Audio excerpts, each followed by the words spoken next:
Hello, this is SGD, and this will be part 2 of the review of the movie Great Pyramid K2019 by Femi Krasniqi.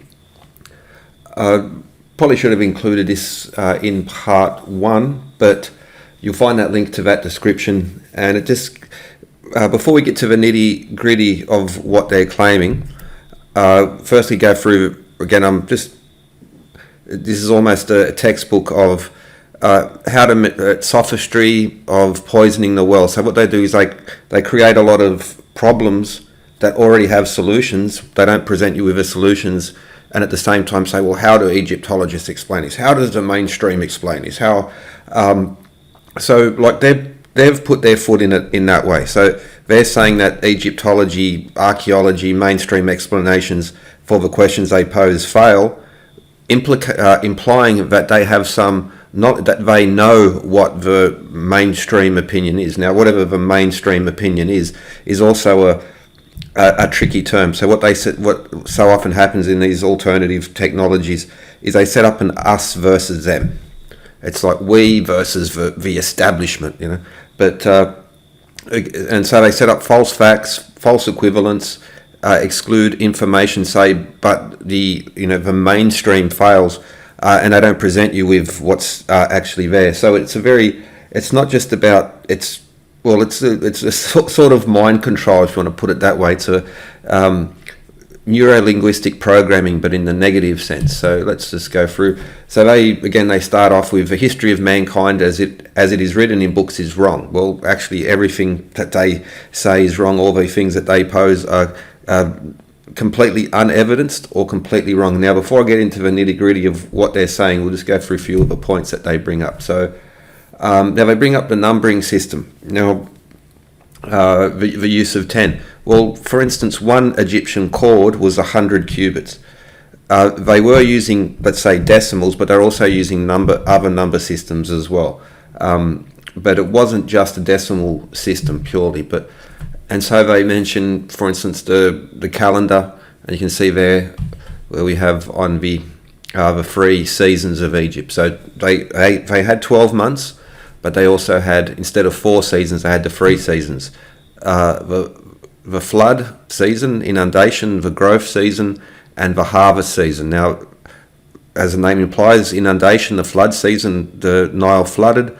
When the waters receded, they grew their crops, and then they harvest their crops, and that was also the dry season because the river would become quite low in comparison. But this, especially the flood season, is an important feature. So instead of the 12 seasons, summer, winter, spring and autumn, fall, they had 3. They also mention the heliacal rising of Sirius. Now they point the date to around about 2500 BC, and that's correct. Now the heliacal rising so they're talking about the flood season arrives, and that arrives at the summer solstice.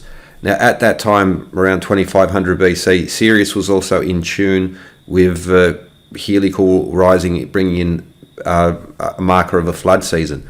But cultures, well, the Egyptians prior to that, and Egypt has been occupied for a long time, they were not in, the flood was not in time with Sirius as well. So it was around that point, and that's a very good point. But I just want to point out, so in the documentary they bring it up, and they don't say otherwise, but just so that you know that because of precession, essentially, that this is shifting over the centuries and the millennia. And it was correct around about that time. So, the belt of Orion points at Sirius or Sopdet, brightest star in the sky, very important, as with Orion's belt and these other main stars as well. So, but however, now again, this is a quote. This episode, the annual flood, this episode is hidden and not explained by Egyptologists. They don't speak at all about the floods of the Nile. This is an absolutely outrageous thing to say. This is utterly false. It is a lie. A simple Google search will bring you countless articles in regards to the Nile flood, including facts about the Nile River for kids. This is not hidden by Egyptologists. They do speak about it, and it just, there is, with a child's introduction to ancient Egyptian history, this is in there. This is not just false. This is a lie, and it's a pattern of lies that basically pepper this the movie, The Great Pyramid K2019. It's impossible to be as wrong as they are, cataclysmically wrong so often. It's a deliberate pattern, and they also say so. This episode of the annual flood is hidden and not explained by Egyptologists. Again, just out. It's now, for instance, we have the Tigris Euphrates, the Mesopotamian, Babylonian, Sumerian region, and so now across the world. Now, for instance, the Mississippi in the US, that would have the annual flood. Now, because there's so much dams, weirs, irrigation programs, flood control, that it doesn't happen in the more spectacular way it would have in the past. And this was essentially true for every river, because every great river, now if you go into a mountain stream, you go there, in the mountains, just after the winter thaw, and, the river rises, it floods. But the grand rivers with the populations built on them, doesn't happen so much, if not in it, because, we're just pulling so much water out and so much water control to prevent those floods. But up there in the Tigris Euphrates, just like other river civilizations, essentially every long-lasting civilization that stays around for any decent amount of time is on a river. But the annual floods, Tigris Euphrates, they would arrive in spring, because the journey from the highlands up there and in Turkey and the melting ice and snow.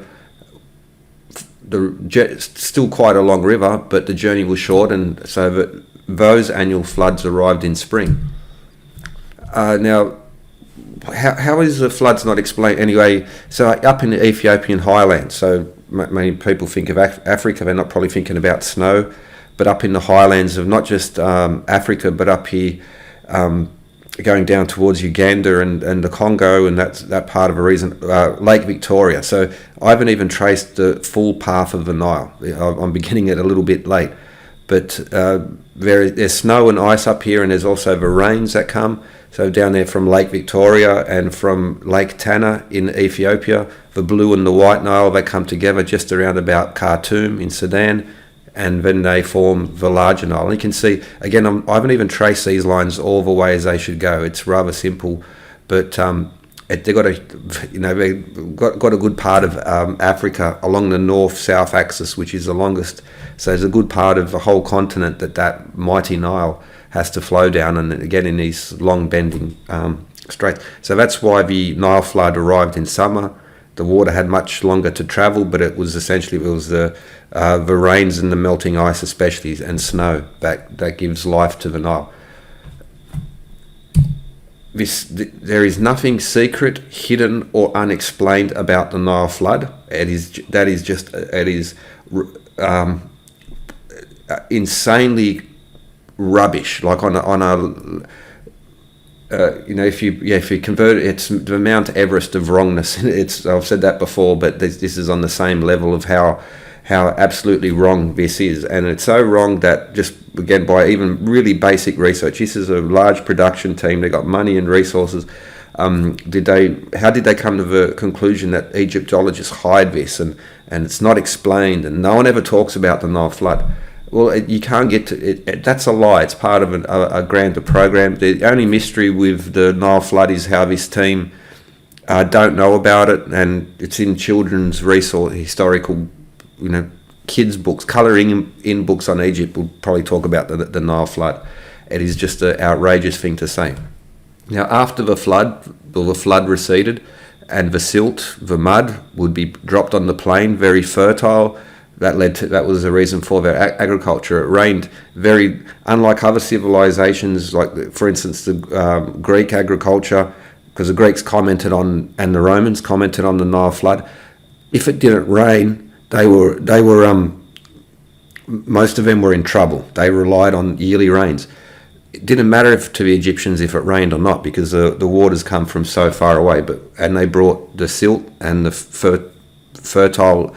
The dirt, the mud upon which their agriculture was based. The Nile Valley is one of the maybe still now, but at least in antiquity was one of the most fertile places on Earth because of the faraway melting of snow and the delivery of silt and fertile material to the Nile. Now, also might be mentioning now, so there we'd see Lake Nasser, and just below Lake Nasser is the Aswan Quarry.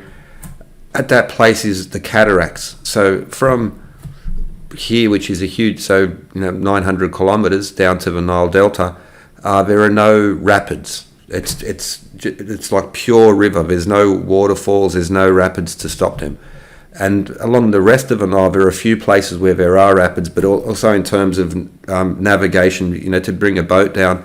If you go down most long rivers, you're going to, it comes to rapids, you can't get through. You have to take your boats around. But Egypt was very navigable in that sense as well. So it's a cool river in that way. But so the movie Great Pyramid K19, they talked about. So once the flood arrived, the old markers of where each field was along the river would be broken out. This was also important in regards to tax, but each person wanted to know where his plot of land was, and the rope stretchers, surveyors would go out and survey the land.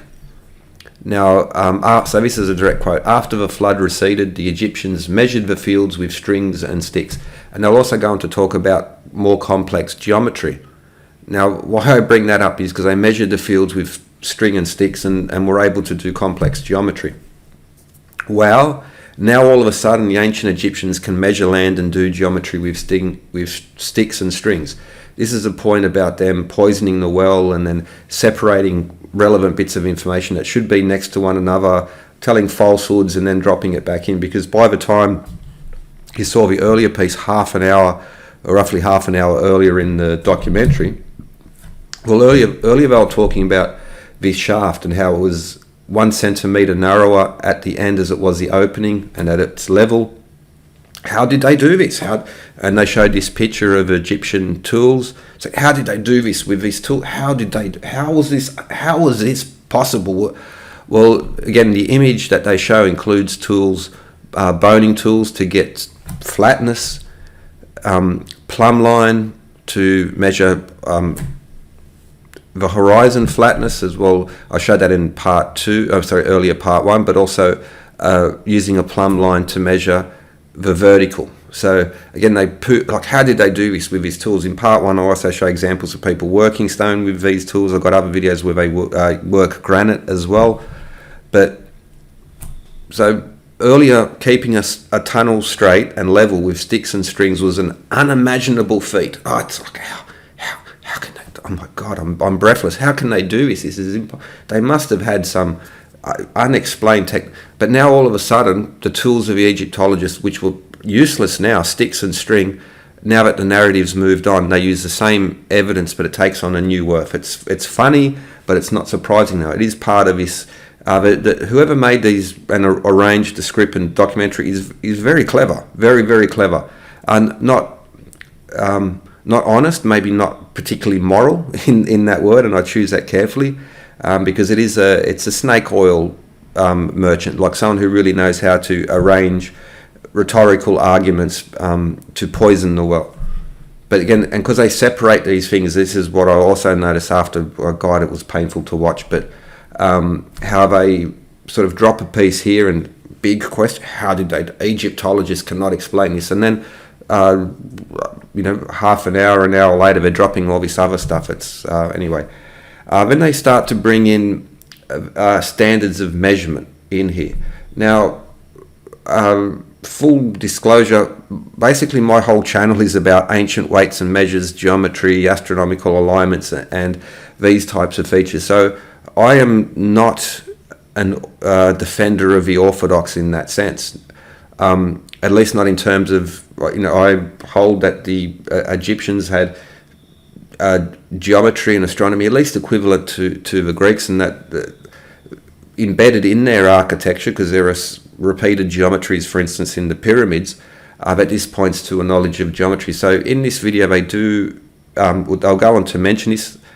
I'm in sync with them, But without going into a lot of detail on that point, like a lot of the stuff they said is, well, very wrong. It's like the essence is true, but they've presented some really tired old tropes. Now, one of them is the basis of the king's foot.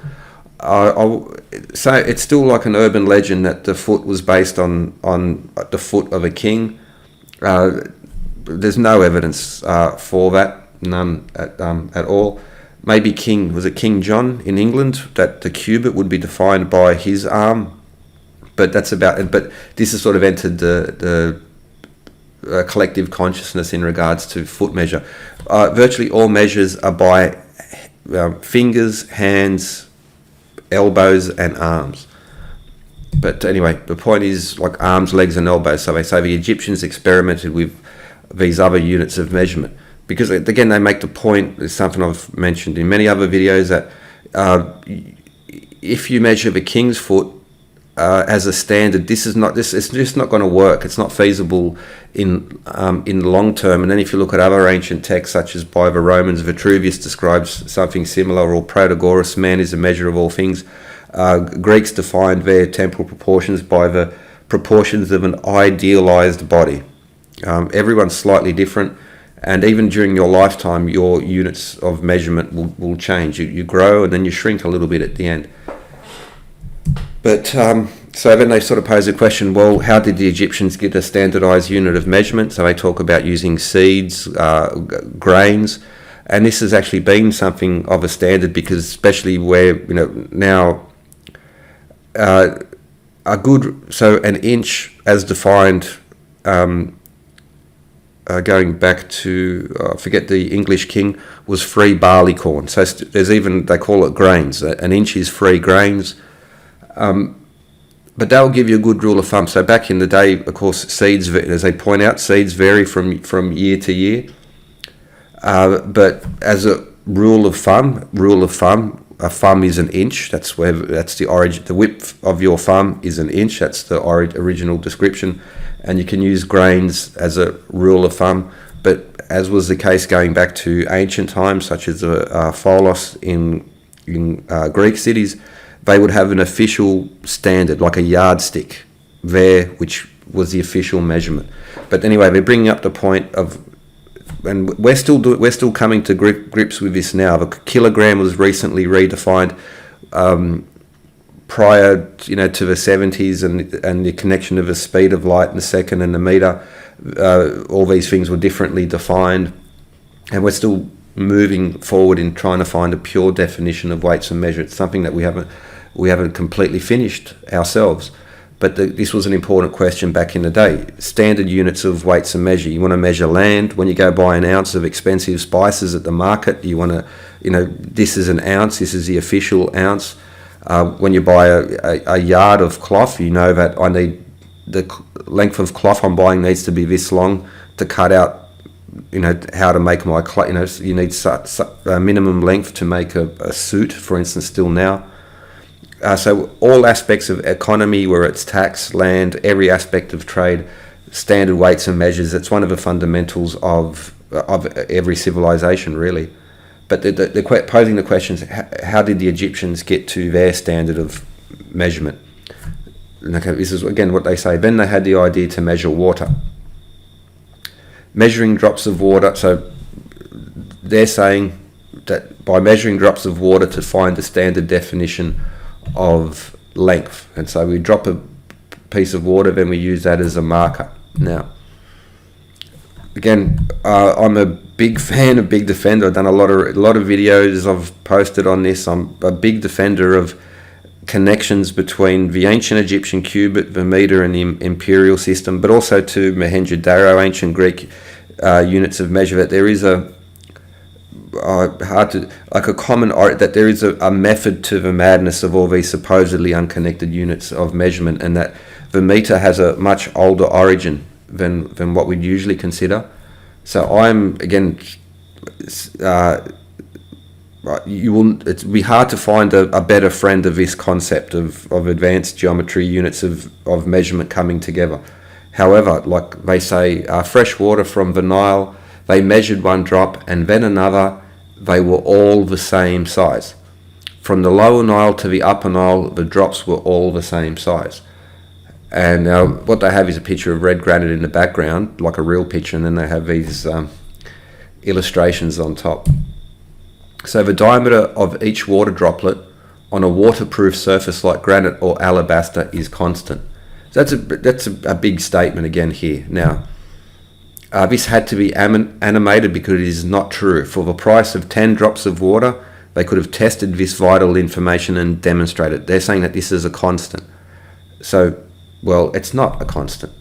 Now, for example, I got a piece of red granite, nicely polished, waterproof, and I'd use the end of a set of tweezers, the end of a matchstick. I'd use the end of a pen cap.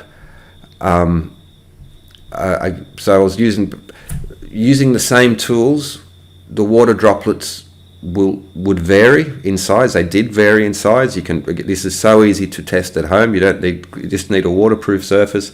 Grab a bunch of pencils, pens, bits of wood, whatever, just random sort of, and create a droplet. Not only are they not the same size, they're always irregular shapes. So they said the diameter of the droplet is firstly 1 centimeter always. No, it's not true. It's just not true. It's not true at all. But okay, let's go now.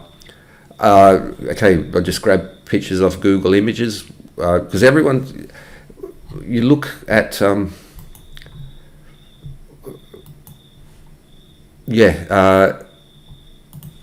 a waterproof surface like whether it's metal or glass, not only are the droplets irregular shapes, they're all sorts of irregular tiny sizes from very small to very large. Now if you have a standard unit of measurement such as a water droplet, that should be the minimum possible size, because then you can get any grouping of water droplets, put them together to make a 1 centimeter. But whether it's water drops from the Nile, and they sort of say, well, water from the Nile has its distinct properties. Surface tension so the minerals and other chemicals that are mixed in with the water will affect the surface tension, which is going to change the size of those droplets. But you're going to have teeny tiny little droplets from a fraction of a millimeter up to really big ones, and basically after a centimeter or even a bit big. The water droplets is really a little puddle. That water droplet there is made up of many smaller water droplets. So I can get a razor blade and cut it in half, and I have 2 separate bits. So this is just a nonsense what they're saying about this standardized that water is a constant. I can take water from the Nile, put it in a spray bottle. All the little droplets are not going to be 1 centimeter. Is Nile water going to be resistant to a spray bottle? It's just, no, it's, now they mentioned the meter in there as well. Again, I'm a big defender of this, but the evidence is, I think, very strong, but it's circumstantial. Now, what they go on to say, so what they've done is arrange, again, you'd think, if it's so constant, just get some water droplets, line them up and make a meter. No, but they rely on animations to do this. All right, so what they're saying is 1 royal leg is 100 droplets of water, which makes it a meter. So 1 royal leg is a meter. 10, so we begin like a finger, a royal finger, 100 of them makes a meter, 100 centimeters, 10 of them is a royal hand, 1 is a royal leg. So 1 centimeter, 10 centimeters, 100 centimeters. Where exactly did the Egyptians record these measures? Well, we'll look at that in a moment, because this is just made up. It is pure fiction. It is, and again, they present it in there as definitive, and this is what they did. We'll have a look more. So then they go on in regards to the development of the meter. So water is a universal constant. The size of a drop of fresh water will never change. No, absolutely not, and they know it. They yeah, because for instance they do an experiment. Well, okay, actually it's not an experiment, it's a demonstration to convince you that. But so he takes a stick, puts it in a glass of water, lets the droplet fall off, and then there's a screen change, there's an edit, and then they measure it, and it's 1 centimeter. Now the question I have is, how many times did they have to practice this? Why not just drop the water in one continuous shot? It would be a short, 10-second continuous shot. Drop it, put the water against there, or do a few droplets of water next to one another, because they did it and they know full well this is not true. I tested it, and I'm not even sure. Like I looked at this and is this a contact lens or is it a piece of wax? Like how did they do to get that perfect sort of roundness as well, especially on a desk, which has all those tiny little deviations and these chaotic patterns way down that the little tendrils of the water will follow as well. So I'd really like to see that, because again, it's the cost of a few drops of water. You can create all sorts of sizes of water, and you can just put it in a spray. If you live next to the Nile, especially higher up where it's even maybe a bit more clean, fresh, put it in a spray bottle and see if that Nile water somehow refuses to go through the spray bottle because its minimum size is 1 centimeter. It's just not true. It's the stick that you're using that will be the main definer. So if I was to take that same stick, cut along a bunch of grooves along it so it could hold more water, I would create different size droplets. And even with the same tool, you're going to get different from the same glass of water. You'll get different size. So it's not the water that's defining it; it's the instrument that defines it, and that has to do even like now in lab conditions. So these fancy eyedroppers, these pipettes that they use to measure liquids out. It's the instrument. It's not the water, not at all. Then they go on to say, well, all the measurements like Celsius, moles, kilograms, and so forth are defined by the meter. Well, these were defined as international standards after the meter became the international standard unit of length. So that they're defined by the meters. It's not if you were to go back before the adoption of as a universal standard and go to England, you'll find that they've already set up various standards of definition, and they would be based on imperial units, as where the French units would be different and other places would have different units as well. Okay, now they go on to say, with the meter they measured this is a quote, with the meter they measured everything and recorded everything. So again, I'm a big defender of this concept of the ancient meter, but it's a bit like those, you can't cut granite, you can't, I'm alternative, whatever that truly means. But I just can't stand BS, and this is pure BS, because so to bring you back, so that one royal finger was 1 centimeter based on a drop of water, so therefore 100 of them was a royal egg. This is just not true. These are entirely made up. And they recorded everything with the meter. They measured and recorded. No, they didn't. No, absolutely untrue. No one wants this to be true more than me. All right, what the Egyptians actually did, and we have surviving cubit rods. I've got the cubit rod of Maya. There's an old, which is 526 mil. There's an older one of 523 or 52.3 centimeters, but whether it was the later cubit or the Old Kingdom royal cubit, the principle is the same, that the cubit was divided into 7 palms, and each palm was divided into 4 fingers. And so you can see here, the cubit from the elbow to the finger divided into 7 palms, and 1 palm being 4 fingers. And it's still in imperial units as well, the palm is still a palm, 1/4 of a foot. But 4 fingers make up 1 palm, 7 palms make up a cubit, therefore the cubit is 28 fingers in length. Okay, the pyramid cubit, 0.5236 meters. Again, so you draw a circle 1 meter diameter, the hexagon will perfectly divide it up. Now if I was to do it 50 centimeters diameter and use an equilateral triangle, I would get cubits as well. But this is just one of the many very interesting connections that you'll see in Egyptian architecture and other features, which I like this concept of the meter and the cubit. I've done really, yeah, my whole channel is based on ancient weights and measures and these types of things. So I'm not getting paid by Zoe Hawass to do this. I'm in essence on the, again, the opposite side, us versus them. But again, that's a tactic that's used by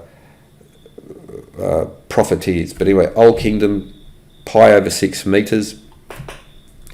In the Great Pyramid K2019 video, they'll mention this 52.36 sort of meters, but I won't go into every detail of it, but it's large. Now, it is true that the pyramid has pi, phi, and all these other Great Pyramid, other pyramids which share the same geometry have those in there. That is true, and it is measurable. Whether they knew that is a different argument, and if they did know pi and phi and these other features, well, the linking constants that go with it, did they know about that? Well, that could be argued, because there is no there's not like a nice textbook which says that all clearly. I'm all about that, but what they're saying here is just so untrue, because so no survey tool or ancient Egyptian record corresponding to a meter has been found. There is architecture which shows that, but there's no, and that is rare. We have to admit it's rare. It's not, you can't just sort of walk anywhere and go, aha, there it is. But with the pyramids, their proportions and how the cubit of those particular dimensions of those pyramids correspond to meters, that's very interesting. So anyway, but they go on to say that as I was saying, either 100 royal fingers is 10 makes a royal hand, 1 makes a royal leg. Now these are just made up. 28 fingers makes a cubit, 7 palms makes a cubit. We know what the cubit was. For instance, in all the Great Pyramids, it's pi over 6 meters. Within a tiny margin of error definition coming into there, it's effectively it's pi over 6 meters with splitting hairs at that point. Now, the Egyptians recorded everything with the meter. They measured everything and recorded with it. No, they didn't. This is one example. This is the Palermo stone. It has a king's list on there going back to the earliest and including kings prior to Nama as well. But each of these little panels, which has this palm frond, the palm frond represents 1 year. So each of these panels represents 1 year. And then underneath you see these little rectangular boxes. Each year they recorded the height of an all-important Nile flood. Too low, they could starve. Too high, it would ruin the fields and they could have a problem. So they were very meticulous about recording the Nile flood. Here's a piece of it, and there you can't see because it's broken, so you can't see the palm frond, but here you can see the records of the flood records. So each one of these boxes measured the flood, and they measured it in fingers, palms, and cubits. There are other subdivisions, but this was the one that they most often used. 28 fingers equals a cubit, 4 fingers equals a palm, therefore 7 palm equals a cubit. Now, the Nile flood was, so they had okay, I won't go, but not for the moment. Okay, now, again, across Egypt and still used right up until quite late. They changed a unit of measure, but we see these older ones where they were still measuring the height of the flood in cubits. So this staircase goes down to the river, and when the flood comes, they would use these markers on the wall, and they would know how high the flood is. They were placed everywhere along Egypt, and they measured in cubits, not with meters, but with cubits. Okay, so we come back to here, and so this royal leg, again, totally made up. Just it is that they say, and they measured this and they did this. No, they didn't. There's no evidence for that at all. This is a fiction. It's entirely made up, but it's presented as if it's factual, and that's how they did it. We know from Egyptian records how they friggin' well measured it. They did it across centuries and millennia, the same thing. So what's really going on? There is no royal leg. It's not described. It's not anywhere. There's no hieroglyph for it, no description of it. But what a royal cubit is 52.36 centimeters. The royal hand. No, there was a royal hand, or a hand, because the royal cubit, so a royal hand. A royal hand was 5 fingers, because the hand has 5 fingers, not 10. That's 2 hands. It has, and these are like in the records. This is what, you know, it's written in their text, and it makes it's like throughout the context of how it is in the old ones carries through with the later ones. It's just not, it's not to be, it's if there's one of a few things you can know for certain is things like this. And so the royal hand was 5 fingers, and the palm, so 4 fingers makes a palm, the width of your palm. 5 fingers makes a hand, the width of your hand, including the thumb. So a royal palm was 4 fingers. That's why you have that. You know, this is, of course, an image, but plenty of it's just been done to death. So 4 fingers equals a palm, 7 palm equals a cubit. That's how they divided their units of measure up. And so the royal finger does not equal 1 centimetre. The royal finger is 1.87 centimetres, and just measure the width of your finger. Now, that's not my, I just blurred this out with my thumbprint. That's not what my finger looks like, but might be worth mentioning, like I heard even a few years back, people were getting high resolution photos which included people's hands and fingerprints, and they were not nasty hackers, but they were just using that, and they would take their fingers and thumbprints and be able to hack into their device. They were doing it as a security test. But yeah, just be careful, even like with your fingerprint on posting stuff like that on the internets. But the royal finger is much closer to 1.87 centimetres than what it is to a centimetre. So, but these are bona fide measurements. So when they say that the flood is hidden, it's not explained by Egyptologists. They don't speak at all about the floods. Absolute rubbish. They talk about these water droplets, absolute rubbish, like obviously untrue. They went to the effort of filming this little scene and getting a water droplet. How exactly did they get it to, like how many times did they have to try and repeat to get that? And even the way that the droplets formed and is so round on not even a precision surface, but just on a wooden desk, I think that they faked it, really. But they did, yeah, because it's just not true. But all right, so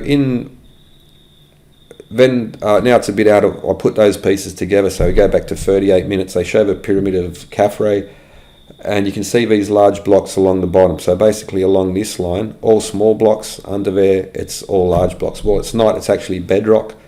Even at the Great Pyramid in the northeast corner, you can see that one of the blocks is actually part of the bedrock.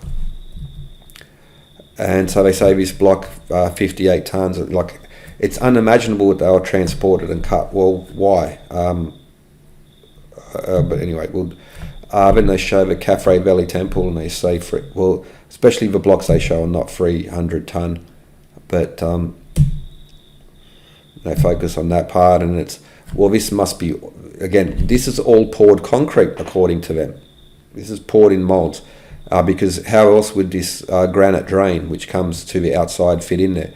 Well, it's like in part 1 I showed you those cedar beams in my dorm. They said it was perfectly fit in there and it was concrete and there was no mortar. No, there is mortar in there. It's fakery. It's like they're lying their friggin' asses off in this case.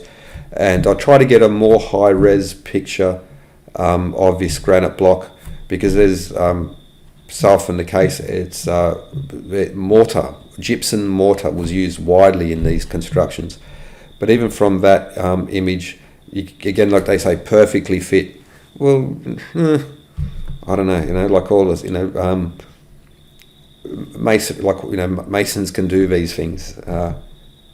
Craftsmen can do these things. And they go on to say that the Pyramid of Menkaura, the smallest of the 3 of the great pyramids at Giza, was made of a single block weighing 600 ton. It's rubbish. It's rubbish. So there's the Pyramid of Menkaura, and it goes underground. So this whole thing is carved out of a bedrock again. But just like they're going to say about the passages that are subterranean in the Great Pyramid, they're going to try and tell you that there was a big hole there. So the pyramid wasn't just flattened bedrock, that there was a giant pit and it was filled with concrete. but the Menkaura, no, it's carved out. And this will be part of his sort of pattern. Okay, now this is on the western side of a Khafre pyramid. So this is their screenshot. Now what you have is this wall running, and it only runs along the north and the western side. So there's the northern wall in the background. Here's the western wall. And they say, well, pyramids had enclosures, and it was perfectly 90-degree, sort of angles. Very simple geometry to get a 90-degree angle, but now, before we go, okay, keep this in mind. So,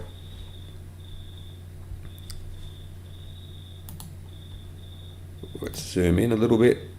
Okay, so there you can see part of the northern wall that they're talking about, and there is the western wall that they're going to be pointing to.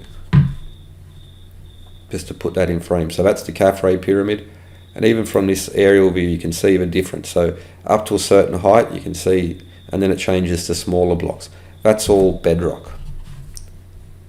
Just like the Great Pyramid, there's a plug of bedrock underneath. Time saving for one thing, but alright, now I've got to get that off. Okay, now so here's the western wall just off Khafre's pyramid, and they say, well, these are 1,000 to 1,500 ton blocks. Actually what it is bedrock, and there are natural fissures running through there. It's all across the plateau where you have these natural fissures. You can see them down in the background as well. So even sort of, so I think they were careful not to show the other ones, which are very curved and obviously natural. But then they say one needs to show. So the question is, you can see in the earlier part I showed it, we'll get to that picture later, you can see where the blocks have been cut and the squares are still on the ground there. This was all quarried out, and it's simply a wall of limestone, nothing more. But then they say, well, so they show this as if this was the original, and so one needs to show how it is possible to cut a wall to a height of 8 meters. Okay, well, we go back to, again, we already showed that those tools work, and we can get level horizontal, we get level vertical, we can use a boning tool, get flat. How do you cut a wall to a height of 8 meters? Carpentry. You make a friggin' scaffold. So again, this is this neuro-linguistic programming trickery that they use. Simple problem has a simple solution. Like when it suits them, all of a sudden the Egyptians are just like, they can't even walk. They just lose all problem-solving abilities, and they can't even make a scaffold. How simple of an answer is that? But it gets worse, because you can plumb line to get it straight. Okay, what do they propose? They propose that these were poured concrete. So how do you get a wall straight, and how do you cut a wall to a height of 8 meters with a scaffold? Well, they couldn't figure. But then the bloody next shot, they're making not just a scaffold that's rickety. This stuff has to be reinforced to make an 8 meter wall holding back concrete. So it's like, what's going on in their heads? This requires scaffolding plus a reinforced massive formwork to hold this back. The problems are just huge compared to making a scaffold and cutting out some limestone. Solution ignored, looking for a problem to propose a more complex solution requiring more labour, material and know-how. It's hard to find an analogy for what's actually going on here.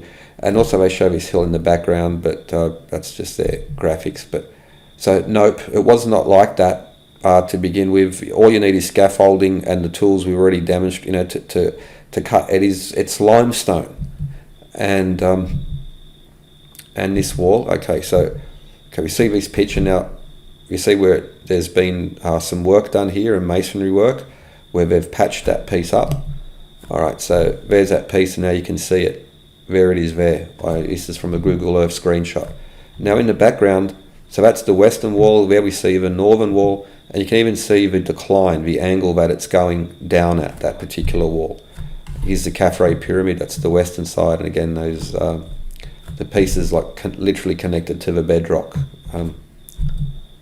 All right, now these large blocks are connected to the Earth. Okay, now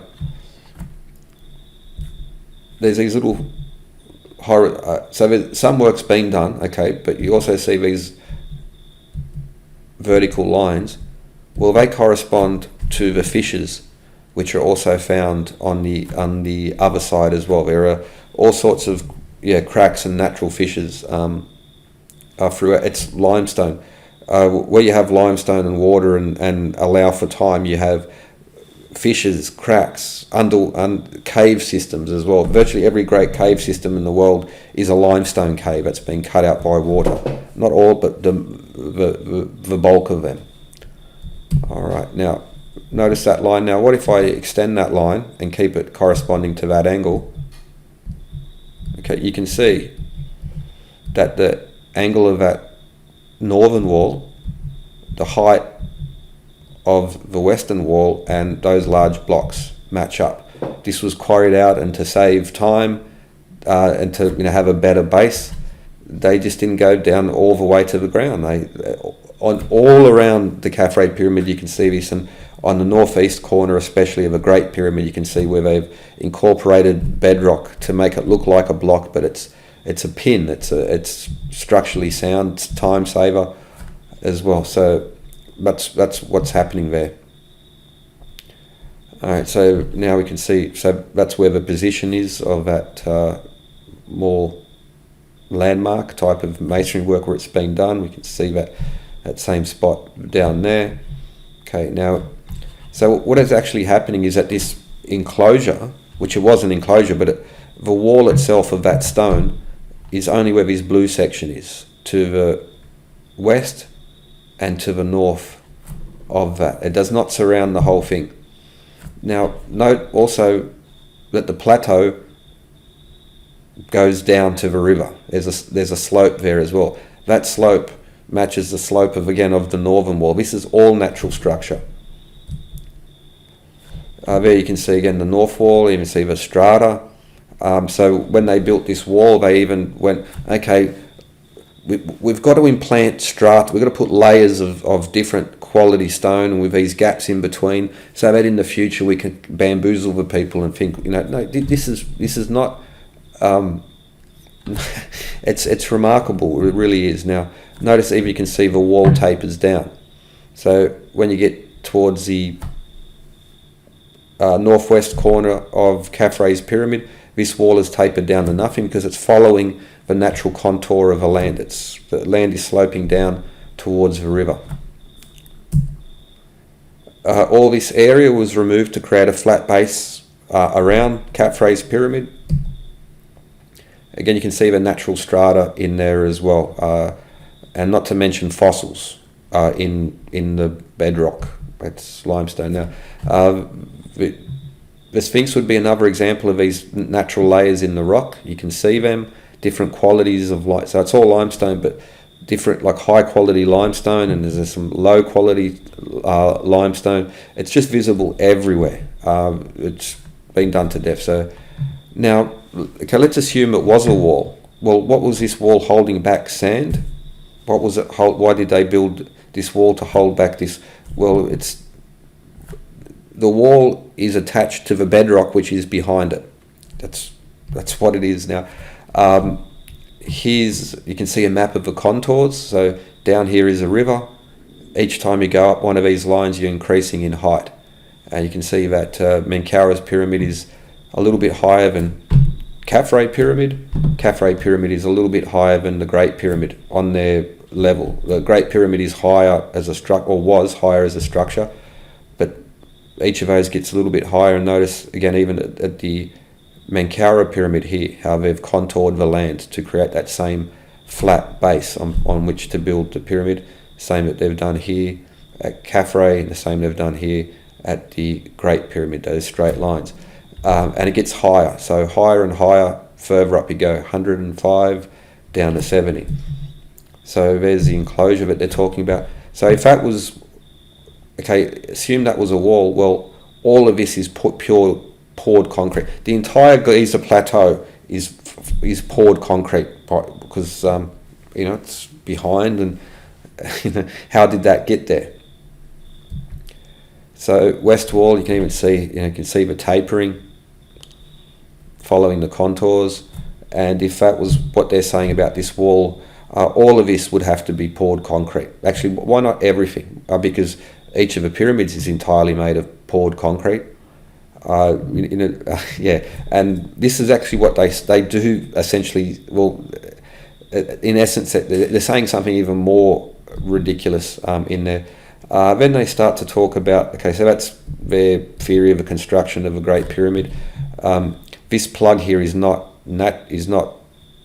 bedrock to their claims. There was actually a dirty, great big hole in here which they filled up with concrete.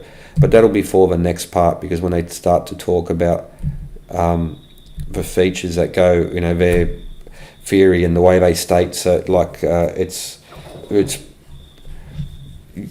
so contradictory to what they proposed earlier. So, for instance, before you couldn't quarry a block of limestone, yet then with wooden tools, they're breaking limestone up into a fine powder to make a lime for the geopolymer mix. They don't mention how much temperature is required to burn that lime and how much material is required to burn that lime as well. The whole Giza Plateau would be 30, 40 stories underneath a pile of timber if that was the case. Because that's for the next one. But yeah, this is all not just bad sort of research. This has to be, it's cleverly deceptive, because it's this 3.5 hour long piece with all very well constructed, and spent money on animations and all the graphics, and they're travelled around, they got a budget, and it's not a small enterprise. And so just like with that thing, like how did they build it? Like, you can't make an 8 metre wall. The Egyptians, what they couldn't think of scaffolding, but they can make formwork. This thing about the droplet of water being 1 centimetre, and also that the flood is, the Egyptologists never talk about the flood. They never show this. It's all hidden. No one speaks about it. Well, again, in part one, when they're talking about transporting stone, they should have mentioned the flood back then. So again, when it suits them, all of a sudden information disappears, and people lose all problem-solving abilities. Coordination just disappears. When it's good for them, all of a sudden the Egyptians can be using sticks and strings to do land survey and measurement. So it's